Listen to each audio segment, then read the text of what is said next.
স্বাগত আন্তর্জাতিক সংবাদে, সাথে আছি আমি নুজহাত রাহনুমা।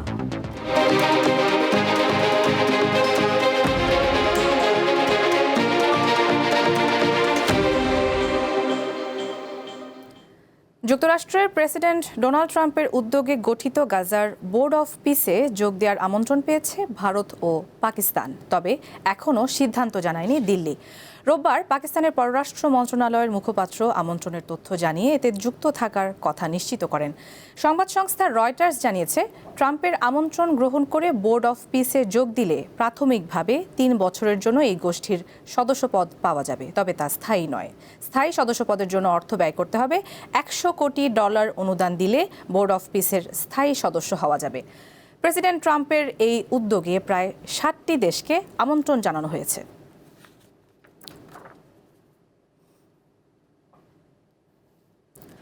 স্পেনের দক্ষিণাঞ্চলে দ্রুত গতির 2টি ট্রেনের মধ্যে ভয়াবহ সংঘর্ষে অন্তত 21 জন নিহত এবং 73 জন আহত হয়েছেন।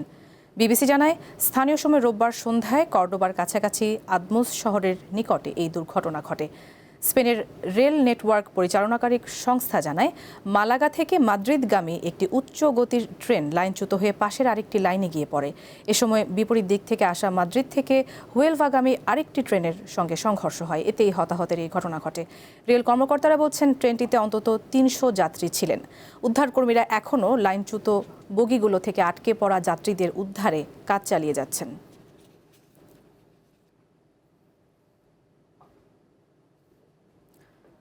ইরানে 3 সপ্তাহ ধরে চলা সরকার বিরোধী বিক্ষোভে অন্তত 5,000 মানুষের প্রাণহানি ঘটেছে, যার মধ্যে প্রায় 500 জন নিরাপত্তা বাহিনীর সদস্য রয়েছেন।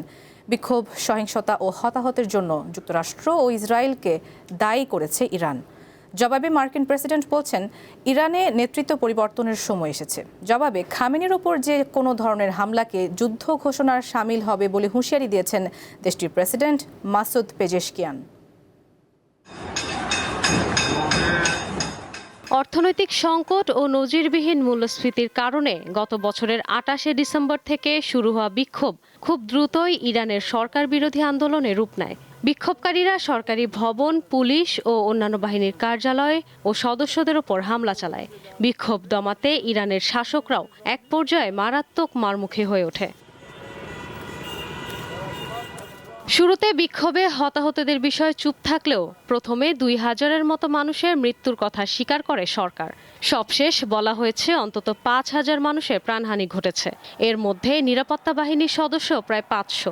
রোববার ইরানের আঞ্চলিক এক সরকারি কর্মকর্তা নাম প্রকাশ না করার শর্তে ব্রিটিশ বার্তা সংস্থা রয়টার্সকে এই তথ্য জানান। এসব হত্যাকাণ্ডের জন্য বিভিন্ন সন্ত্রাসী গোষ্ঠী ও সশস্ত্র দাঙ্গাবাজদের দায়ী করেছেন তিনি।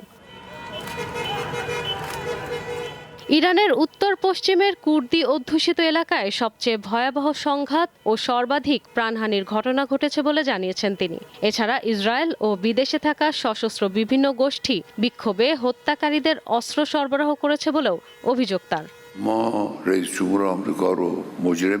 শনিবার দেশটির সর্বোচ্চ নেতা আয়াতুল্লাহ আলী খামেনি জানান, ইরানের সাম্প্রতিক বিক্ষোভ, প্রাণহানি ও ব্যাপক ধ্বংসযজ্ঞের জন্য যুক্তরাষ্ট্রের প্রেসিডেন্ট ডোনাল্ড ট্রাম্প দায়ী।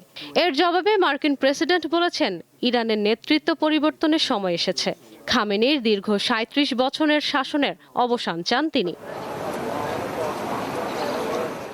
এদিকে কঠোর দমন-পীড়নের কারণে বর্তমানে বিক্ষোভ অনেকাংশেই স্তিমিত হয়ে পড়েছে। নতুন করে দেশটির কোনো প্রান্তেই বিক্ষোভের খবর পাওয়া যায়নি। ইশরাত সুমা, দীপ্ত বার্তা কক্ষ। নোবেল পুরস্কার প্রতীকীভাবে কাউকে দেয়া যাবে না বলে জানিয়েছে নোবেল ফাউন্ডেশন। ভেনেজুয়েলার নেত্রী মারিয়া করিনা মাচাদো তার নোবেল শান্তি পুরস্কার মার্কিন প্রেসিডেন্ট ডোনাল্ড ট্রাম্পকে প্রদানের কয়েকদিন পর এই প্রতিক্রিয়া জানালো প্রতিষ্ঠানটি। রোববার প্রকাশিত এক বিবৃতিতে বলা হয়, নোবেল ফাউন্ডেশনের মূল লক্ষ্যগুলোর মধ্যে একটি হলো পুরস্কার ও তাদের প্রশাসনের মর্যাদা রক্ষা করা। এই পুরস্কার প্রতীকীভাবেও হস্তান্তর বা বিতরণ করা যাবে না।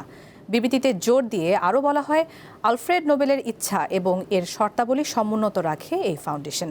পুরস্কারগুলো তাদেরই প্রদান করা হয় যারা মানবজাতির জন্য সর্বাধিক উপকার করেছেন এবং এই প্রতিষ্ঠানই ঠিক করে পুরস্কার পাবার অধিকার কার আছে। এর আগে গত 15 ডিসেম্বর হোয়াইট হাউসে সাক্ষাতের সময় মাচাদো তার পদক ট্রাম্পকে প্রদান করেন। পরে ট্রাম্প বিষয়টি আরও নিশ্চিত করে জানান তিনি মাচাদোর কাছ থেকে পুরস্কারটি গ্রহণ করেছেন। কয়েকদিনের রক্তক্ষয়ী সংঘাতের পর তাৎক্ষণিক যুদ্ধবিরতি চুক্তিতে সম্মত হয়েছে সিরিয়া সরকার ও দেশটির প্রধান সশস্ত্র কুর্দি বাহিনী এসডিএফ। আল জাজিরা জানায়, স্থানীয় সময় রোববার দুই পক্ষের মধ্যে তাৎক্ষণিক যুদ্ধবিরতি চুক্তি সই হয়েছে। এই চুক্তির আওতায় ইউফ্রেটিস নদীর পশ্চিমাঞ্চল থেকে এসডিএফ তাদের বাহিনী প্রত্যাহার করবে। পাশাপাশি তাদের একটি অংশ সিরীয় সামরিক কাঠামোয় একীভূত হবে। চুক্তিতে আরও বলা হয়, এসডিএফ কেন্দ্রীয় সরকারের অধীনে সামরিক, নিরাপত্তা ও বেসামরিক উচ্চ পদে নিয়োগের জন্য নেতৃত্বের একটি তালিকা প্রস্তাব করবে। এতে করে জাতীয় অংশীদারিত্ব নিশ্চিত হবে। একই সঙ্গে সীমান্ত ক্রসিং, তেল ও গ্যাস ক্ষেত্র সহ সব গুরুত্বপূর্ণ স্থাপনার নিয়ন্ত্রণ গ্রহণ করবে সিরিয়া সরকার। এর আগে গেল মার্চে এমন একটি চুক্তি হলেও তা কার্যকর হয়নি।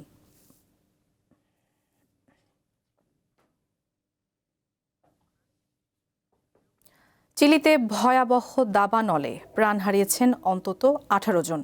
আগুনের বিস্তার ঠেকাতে দুই অঞ্চলে জরুরি অবস্থা ও বিপর্যয় পরিস্থিতি ঘোষণা করেছে দেশটির সরকার। বিবিসি জানিয়েছে, দাবানলের তাণ্ডবে এরই মধ্যে 50,000-এর বেশি মানুষ ঘরবাড়ি ছাড়তে বাধ্য হয়েছেন এবং শত শত বাড়িঘর পুড়ে গেছে। চিলির রাজধানী সান্তিয়াগো থেকে প্রায় 500 কিলোমিটার দক্ষিণে অবস্থিত বায়বীয় ও নুবলে অঞ্চলে দাবানলের প্রভাব সবচেয়ে ভয়াবহ। রোববার এই দুই অঞ্চলে জরুরি অবস্থা ঘোষণা করেন দেশটির প্রেসিডেন্ট গ্যাব্রিয়েল বোরিক। স্থানীয় কর্তৃপক্ষ জানিয়েছে, প্রতিকূল আবহাওয়া, বিশেষ করে অতিরিক্ত তাপমাত্রা আগুন নেভানোর কাজ আরও কঠিন করে তুলেছে।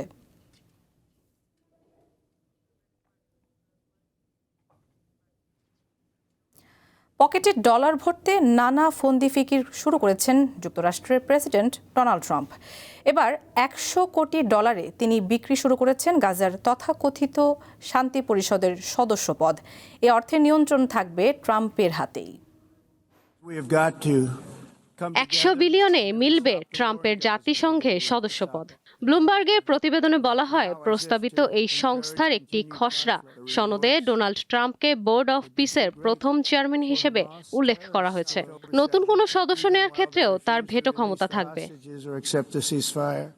নথি অনুযায়ী কোনো দেশ সাধারণত 3 বছরের বেশি সময় এই বোর্ডের সদস্য থাকতে পারবে না। তবে সনদ কার্যকর হওয়ার প্রথম বছরের মধ্যেই যদি কোনো দেশ নগদ $1 বিলিয়ন মার্কিন ডলারের বেশি অর্থ বোর্ড অফ পিসে দেয়, তাহলে সেই দেশের সদস্য পদের মেয়াদ বাড়তে পারে। মার্কিন প্রেসিডেন্টের শান্তি পরিকল্পনার দ্বিতীয় ধাপে গাজা শাসন ও পুনর্গঠনের তদারকির জন্য প্রশাসকদের নাম প্রকাশ করতে শুরু করেছে হোয়াইট হাউস। তালিকায় আছেন যুক্তরাজ্যের সাবেক প্রধানমন্ত্রী টনি ব্লেয়ার, হোয়াইট হাউসের দূত স্টিভ উইটকফ এবং ট্রাম্পের জামাতা জ্যারেড কুশনার।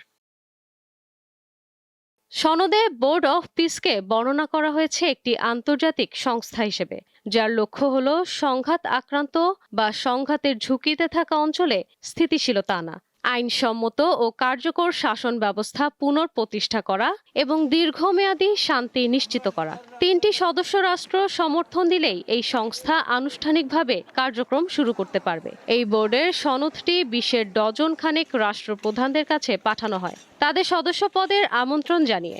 নথিতে এমন ইঙ্গিত দেওয়া হয়েছে, ডোনাল্ড ট্রাম্প জাতিসংঘের বিকল্প বা প্রতিদ্বন্দ্বী একটি আন্তর্জাতিক সংস্থা গড়তে চাইছেন। বোর্ড অফ পিসের অধীনে একটি এক্সিকিউটিভ বোর্ডও গঠনের কাজ চলছে। গাজা এক্সিকিউটিভ বোর্ডটি মূল এক্সিকিউটিভ বোর্ড থেকে আলাদা, যদিও উভয় বোর্ডে অনেক সদস্য একই থাকবেন। গাজা এক্সিকিউটিভ বোর্ড শুধু গাজার পুনর্গঠন প্রকল্প তদারক করবে, আর মূল এক্সিকিউটিভ বোর্ড পুরো পুনর্গঠন প্রক্রিয়ার উপর বিস্তৃত নজরদারি চালাবে। হোয়াইট হাউস বলছে, এই বোর্ড কার্যকর শাসন ব্যবস্থা গড়ে তুলতে সহায়তা করবে এবং শান্তি, স্থিতিশীলতা ও সমৃদ্ধি এগিয়ে নিতে উন্নত মানের সেবা নিশ্চিত করবে। এরই মধ্যে এই বোর্ডের সদস্যদের নামও ঘোষণা করা হয়েছে। তবে শনিবার ইসরায়েল এই বোর্ডের সদস্যের তালিকা নিয়ে আপত্তি জানিয়েছে। বিশেষ করে তুরস্কের পররাষ্ট্রমন্ত্রী হাকান ফিদান, কাতারের জ্যেষ্ঠ কূটনীতিক এবং মিশরের গোয়েন্দা প্রধান হাসান রাশাদের অন্তর্ভুক্তির বিরোধিতা করেছে তারা। ইশরাত সুমা, দীপ্ত বার্তা কক্ষ।